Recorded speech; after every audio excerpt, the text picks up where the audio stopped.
بسم اللہ الرحمن الرحیم۔ السلام علیکم۔ حضرت لقمان کا بیٹا جب تجارت کے لیے جانے لگا تو وہ حضرت لقمان کی خدمت میں حاضر ہوا۔ تب حضرت لقمان کہنے لگے، اے بیٹا، جب جاؤ تو راستے میں ایک میدان پاؤ گے۔ اس میدان میں ایک چشمہ ہے جس کا پانی نہایت ٹھنڈا اور شیریں ہے، اور اس کے کنارے ایک درخت ہے جس کی چھاؤں گھنی اور فرحت بخش ہے، لیکن خبردار، اس درخت کے سائے تلے ہرگز نہ بیٹھو، اور اللہ تعالیٰ تم کو اس مہلکہ سے محفوظ رکھے۔ اور وہاں تم کو ایک شخص بوڑھا ضعیف ملے گا جو عمر میں اس درخت سے بڑا ہے، پھر جیسا وہ تم کو کہے اس کی بات لازمی مانیو۔ اور دوسری بات یہ کہ جب آگے جاؤ تو فلاں گاؤں میں وہ لوگ میرے دوست سے اور تم کو اپنے گھر لے جائیں گے تعظیم و تکریم سے، اور اس گاؤں میں ایک عورت ہے نہایت حسین و جمیل اور مالدار، بس تمہارا اس عورت سے نکاح کرنا چاہیں گے، لیکن تم ہرگز قبول نہ کرنا، اور خدا اس سے تمہیں اپنی پناہ میں رکھے۔ اور تیسری بات یہ کہ ایک شخص فلاں نامی اور فلاں شہر میں رہتا ہے، ایک مدت ہوئی مجھ سے قرض لے کر گیا ہے، بس اس سے وہ قرض وصول کیجیو، اور خبردار شب کو وہاں نہ ٹھہرنا، اور یہ تمام نصیحتیں یاد رکھنا، اور اب جاؤ، میں نے تمہیں خدا پر سونپا۔ چنانچہ وہ اپنے باپ کی بتائی گئی باتوں کو تسلیم کر کے سفر پر نکلا۔ جب میدان مذکورہ میں پہنچا جس کے بارے میں اس کے باپ نے نصیحت کی تھی، اس کے کنارے ایک چشمہ پانی کا پایا، اس کا پانی نہایت شیریں اور شفاف، اور چشمے کے کنارے ایک درخت پایا جس کے سائے تلے ایک شخص بزرگ کامل بیٹھا ہوا تھا، مارے گرمی اور پیاس کے چاہتا تھا کہ اس چشمے سے پانی پیے اور اس درخت کے سائے تلے دم بھر کے لیے آرام کرے، لیکن اسی وقت اسے اپنے باپ کی گئی نصیحت یاد آ گئی، تو وہاں سے قدم آگے بڑھانے لگا تو اس بزرگ نے جو درخت کے نیچے بیٹھا تھا پکارا، اے لڑکے، کہاں جاؤ گے؟ ایسی دھوپ میں اور سخت گرمی پڑ رہی ہے، اس چشمے کا ٹھنڈا پانی پیو اور ذرا چھاؤ کے سائے تلے دم لے لو، میرے پاس آ کر بیٹھو۔ لڑکا بولا، ہرگز نہیں بیٹھوں گا، کہ میرے باپ نے مجھے منع کیا ہے اس درخت کے سائے میں بیٹھنے سے۔ تب وہ بزرگ کہنے لگا، قسم ہے تیرے رب کی، اس دھوپ اور گرمی میں نہ جا اور میرا کہنا مانو۔ یہ بات سنتے ہی لڑکے کو باپ کی بات یاد آئی کہ وہ بزرگ تجھے جیسا کہے اس کا کہا مانیو۔ تب لڑکے نے اس بزرگ کا کہا مانا اور خلاف اس کے نہ کیا، سلام کر کے بیٹھ گیا، چشمے سے ٹھنڈا پانی پیا اور تھوڑی دیر آرام کرنے کے لیے لیٹ گیا اور سو گیا۔ تبھی اس درخت پر سے ایک سانپ اس لڑکے کو کاٹنے کے لیے اترا۔ لڑکا سو رہا تھا لیکن بزرگ جاگ رہے تھے، بس اس بزرگ نے سانپ کو مار کر اس کا سر کاٹ لیا۔ جب لڑکا اٹھا تو دیکھا کہ ایک سانپ مردہ پڑا ہے بغیر سر کے، بس بزرگ سے حال حقیقت معلوم کر کے متعجب ہوا اور باپ کی پہلی نصیحت کا راز جانا۔ بعد اس کے لڑکا وہاں سے اٹھا، اپنا اسباب و سفر باندھا اور اس بزرگ کو سلام کر کے جانے کی اجازت طلب کی۔ تب بزرگ آدمی نے پوچھا کہ تم کہاں کہاں کا عزم سفر رکھتے ہو؟ لڑکے نے کہا، فلانے گاؤں میں جاتا ہوں کہ وہاں میرے باپ کے دوست ہیں۔ بزرگ نے کہا کہ اگر تم کہو تو میں بھی تمہارے ساتھ چلوں۔ لڑکے نے کہا، بہت اچھا، آپ بھی ساتھ چلیے۔ تب دونوں اس گاؤں میں کہ جہاں کا ارادہ تھا پہنچے تو وہاں کے لوگوں نے ان سے پوچھا کہ تم کون ہو اور کہاں سے آئے ہو؟ تب لڑکے نے کہا کہ میں لقمان حکیم کا بیٹا ہوں اور یہاں تجارت کی غرض سے آیا ہوں۔ تب گاؤں کے لوگ انہیں نہایت تعظیم و تکریم سے اپنے گھر لے گئے اور انہیں کھانا کھلایا اور ہر روز مہمانداری کرنے لگے۔ تب ایک دن کہنے لگے، اے لڑکے، ہماری قوم میں ایک عورت نہایت خوبصورت ہے، نیک بخت اور مالدار، اور حسب و نسب میں درست ہے، ہم چاہتے ہیں کہ تم سے اس کا نکاح کر دیں۔ یہ بات تمہارے واسطے اچھی ہوگی کہ مال و دولت خوب ہاتھ لگے گی۔ تب لڑکے نے کہا کہ میرے باپ نے اس سے منع کیا ہے کہ سفر میں کسی امر کی پابند نہ ہونا، ورنہ نقصان اور تکلیف اٹھاؤ گے۔ تب اس بزرگ نے جو ساتھ تھا کہنے لگا کہ جب یہاں کے سبھی رئیس آرزو مند ہیں اور اس کی گواہی دیتے ہیں، اور یہ بھی کہ وہ حسین و مالدار ہے، تو شادی کرنے میں کوئی مذائقہ نہیں اور کوئی اندیشہ نہ کر۔ لڑکے کی نصیحت یاد آئی کہ وہ بزرگ جو بھی کہے اس پر عمل کرنا۔ تب اس لڑکے نے بزرگ کے کہنے پر اس عورت سے نکاح کیا۔ تب ایک شخص اس قوم کے لڑکے کے پاس آیا اور کہنے لگا کہ میں حضرت لقمان کی بہت عظم و تکریم کرتا ہے، اس سبب سے تمہارا بھی خیر خواہ ہوں۔ تم نے ناحق اس عورت سے نکاح کیا، وہ بہت بری ہے اور قبل تم سے اپنے 9 شوہروں کو اپنی خلوت گاہ میں مار چکی ہے، بس اب تم کو بھی مار ڈالے گی۔ اگر تم بھلا چاہتے ہو تو کسی حلیے بہانے سے یہاں سے نکل جاؤ۔ تب لڑکا اس شخص کی باتیں سن کر ڈرا اور پچھتانے لگا، چنانچہ جب لڑکے کے مصاحب نے اسے رنجیدہ دیکھا تو پوچھا کہ تم کس بات کا اندیشہ کرتے ہو؟ کیا سبب ہے جو میں تمہیں پریشان دیکھتا ہوں؟ تب لڑکے نے کہا کہ میں نے سنا ہے کہ میری بیوی جس سے میں نے نکاح جہاں کیا ہے مجھ سے پہلے 9 شوہروں کو پہلی خلوت شب زفاف میں مار ڈالا ہے۔ ڈرتا ہوں کہ شاید مجھے بھی نہ مار ڈالے، اور شاید اسی بات کے سبب سے میرے باپ نے مجھے اس نکاح سے منع کیا تھا۔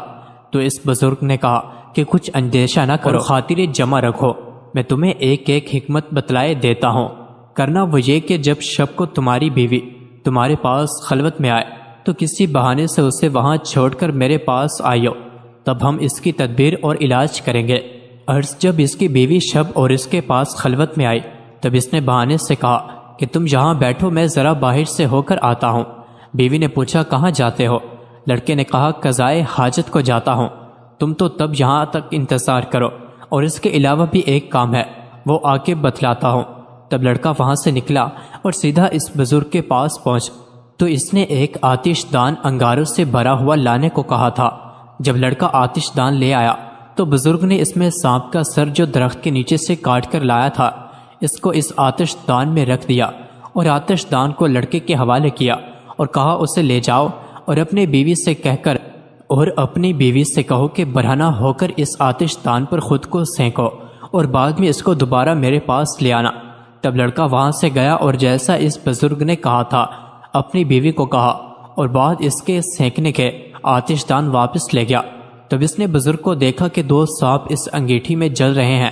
تب بزرگ نے کہا کہ اب جاؤ اور بے خبر اپنی بیوی سے ملو کہ جس کا ڈر تھا 100 سانپ اس انگیٹھی میں جل رہے ہیں، پر اسی سبب سے پہلے شوہر اس کے مارے جاتے تھے۔ چنانچہ حضرت لقمان کا بیٹا تمام شب اپنی بیوی کے پاس رہا، اور فجر کو باہر آیا اور اہل قریہ تمام ماجرا سن کر متعجب ہوئے اور پسر لقمان کے بچ جانے سے خوشی بھی ہوئی۔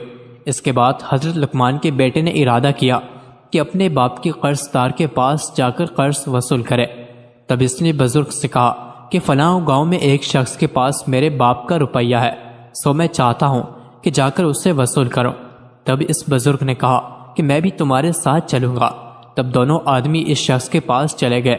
وہاں کے لوگوں سے اس کے بارے میں پوچھا تو لوگوں نے کہا کہ وہ شخص تو بڑا فسادی اور دغا باز ہے، بس تم ناحق یا اپنی جان گنوانے کے واسطے آ گئے ہو، سو تمہارے حق میں بہتر ہے یہاں سے چلے جاؤ۔